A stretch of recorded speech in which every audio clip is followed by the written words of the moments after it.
আসসালামু আলাইকুম। আপনারা সবাই কেমন আছেন? আজ কোরবানি ঈদ।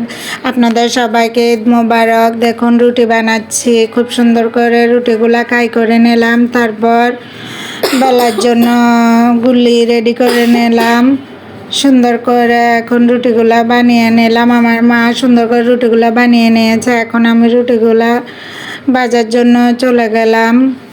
দেখুন খুব সুন্দর করে রুটিগুলা না পুড়ে মতো আস্তে আস্তে সুন্দর করে রুটিগুলা ভেজে নিচ্ছি। কাজ কোরবানি ঈদ আসলে, রমজান আসলে আমাদের সংসারে অনেক কাজকর্ম বেড়ে যায়। কাজের জন্য কোনো দিকে কিছু করা যায় না। আজ অনেক দিন পর, আজ কোরবানি ঈদ, অনেক দিন পর আপনাদের সাথে ঈদের ভিডিও নিয়ে আসলাম, একটু গল্প করার জন্য আসলাম। আপনারাও সবাই কাজকর্ম নিয়ে ব্যস্ত। যাই হোক, আপনারা যারা আমার ভিডিওগুলো দেখেন, আপনাদের সবাইকে আমার আন্তরিক ধন্যবাদ এবং সবাইকে ঈদুল আজহার ঈদ মোবারক। দেখুন খুব সুন্দর করে আস্তে আস্তে রুটিগুলা ভেজে নিলাম। অনেক কাজকর্ম সংসারে, কাজের জন্য নড়া যায় না। অল্প মানুষ হলে যেমন কাজ করতে হয়, তেমনি বেশি মানুষের জন্য অনেক কাজকর্ম করতে হয়। কোরবানি ঈদে তো যারা কোরবান করেন, আমাদের সবার অনেক কাজকর্ম বেড়ে যায়, অনেক রকমের দায় দায়িত্ব থাকে, ছেলে মেয়ে, অনেক সংসারে অনেক কাজকর্ম করে নিতে হয়।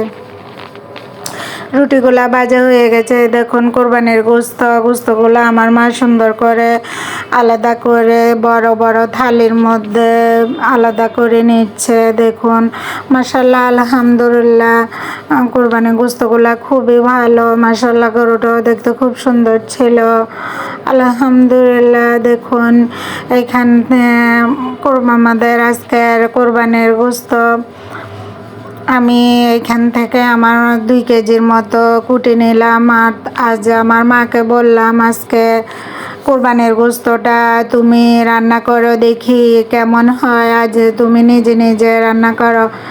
দেখেন আমার মা খুব সুন্দর করে নিজে নিজে আজকে কোরবানির গোস্ত রান্না করছে। রান্নাটা কেমন হয় আপনারা সবাই জানাবেন। সবাই আমরা মায়েরা তো সব সময় রান্না করি, কিন্তু সংসারে মেয়ে থাকলে অনেকে আমরা মেয়েদেরকে রান্না বান্না করতে দেই না, কিন্তু আসলে এটা আমরা ভুল করে থাকি। আমি নিজের জীবন থেকে অনেক কিছু শিখেছি, সেই জন্য আমার মাকে আমি মাঝে মাঝে এরকম রান্না বান্না করতে বলি, যেটা জীবনের জন্য খুবই জরুরি। দেখুন আমার মা খুব সুন্দর করে বিভিন্ন রকমের মশলা, এগুলো আমি কালকেই তৈরি করে রেখেছিলাম। খুব সুন্দর করে আদা, রসুন, পোস্তদানা, বাদাম, তারপর নারকেল, এগুলো একসাথে বেটে নিয়ে নিলাম। আমার মা নিজে নিজে আজ গরু গোস্ত রান্না করছে, তাও আবার কোরবানির গোস্ত। আল্লাহর রহমত, এটা যে যেভাবে রান্না করেন খুবই স্বাদ হয়। কোরবানির গোস্তর সাথে অন্য কোনো গোস্তর তুলনা হয় না। এটা আল্লাহরই এমন রহমত। আজ আমার মায়ের হাতে রান্না করা প্রথম কোরবানির গোস্ত খাবো ইনশাআল্লাহ। এগুলা আমার কালকে আমার মা এগুলো সুন্দর করে হাতে তৈরি করে, খুব সুন্দর করে যত্ন করে মশলাগুলো রেডি করে রেখেছে। এগুলো আপনারা দেখেছেন, আমি শর্টসে দিয়েছি। এগুলো আমার বাজার থেকে আনা, খুব সুন্দর করে তৈরি করা, খুবই সুন্দর একটা গ্রান। এরপর দিয়ে দিল রাঁধুনি মেজবানি গরুর মশলা, যেটা এরপর দিয়ে দিল হলুদ গুঁড়া। তারপর আমরা কিছুদিন আগে বাড়িতে গিয়েছিলাম, আমার ভাইয়ের বউ নিজের হাতে মরিচ শুকিয়ে, ক্ষেতের মরিচ শুকিয়ে চুড়াই গুঁড়ি করে নিয়েছিল। সেখান থেকে মরিচের গুঁড়া আনলাম। মরিচের গুঁড়ো খুবই গ্রান, সুন্দর খেতে, খুবই অসাধারণ ভালো লাগছে। দেখুন আমার মা খুব সুন্দর করে পরিমাণ মতো সবগুলা মশলা দিয়ে দিল। এখন মশলাগুলা দেওয়া শেষ। এরপর আমি বলেছি খাসকে সরিষার তেল দিয়ে কুরবানি গোস্তটা রান্না করার জন্য দিয়ে দিল সরিষার তেল। তারপর সুন্দর করে মাখিয়ে বসিয়ে দিতে বললাম। আমরা মায়েরা অনেক খুশি হই যখন আমাদের ছেলে মেয়ে ভালো কিছু করে, যখন মেয়ে ভালো কিছু রান্না করে, সংসারে কাজকর্ম করে, অনেক মায়েরাই খুবই খুশি হয়। মায়েদের অনেক ভালো লাগে, তেমনি আমারও ভালো লাগে। আমার মাকে আমি আস্তে আস্তে সব কিছু শেখার জন্য বলছি। এভাবে করতে করতে ইনশাল্লাহ একদিন সব কিছু শেখা হয়ে যাবে। আপনারা অনেক কষ্ট করে যারা আমার ভিডিওগুলো দেখেন, আপনাদের সবাইকে ধন্যবাদ। আপনারা আমার ভিডিওগুলো কেমন হয় বলবেন। দেখুন খুব সুন্দর করে মশলাগুলা হাতে মাখিয়ে নিয়ে এখন বসিয়ে দেবে। কুরবানি ঈদে রুটি বানানো হয়েছে। এরপর আমাদের রান্নার জন্য গোস্তটা আমার মা সুন্দর করে খাওয়ার জন্য বসিয়ে দিল। আলহামদুলিল্লাহ অন্যান্য বছরের তুলনায় আজকে 2 দিন আমাদের কাজকর্ম করতে তেমন কোনো অসুবিধা হয়নি। প্রচুর কাজ ছিল, কিন্তু সময় মতো আমার মা আমাকে হেল্প করাতে আমার অনেক ভালো লেগেছে। আমি অনেক আরাম করতে পেরেছি, সময় মতো কাজগুলো হয়ে গেছে।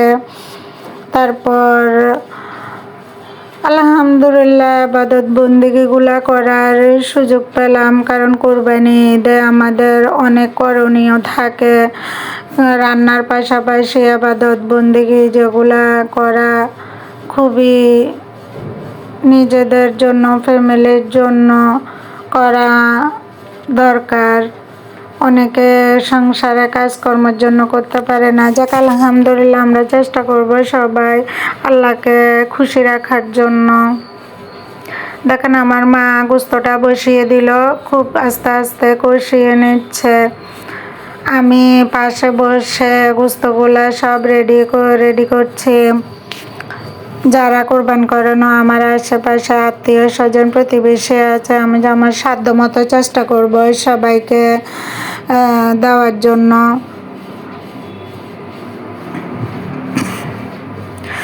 আপনারাও সবাই কোরবান করেছেন, যারা করেছেন আপনারাও আমার মতো, আমি জানি আপনারাও আমার মতো এরকম যে যার সাধ্য মতো সবাইকে দিচ্ছেন।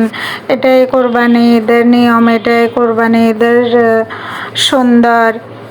কারণ কোরবানি ঈদের গোস্ত এক টুকরা হলো গোস্ত, আবার একটা গরু হলো গোস্ত, একটা টুকরা খাওয়ার মাঝে অনেক তৃপ্তি, অনেক শান্তি। সারা বছর কিনে খেলেও এত শান্তি নেই। দেখুন আমি আত্মীয় স্বজনের জন্য খুব সুন্দর করে প্যাকেট করে রেখেছি, এগুলা আমি যার যার জায়গায় পৌঁছিয়ে দেব। আমার মার আজকের গোস্ত রান্না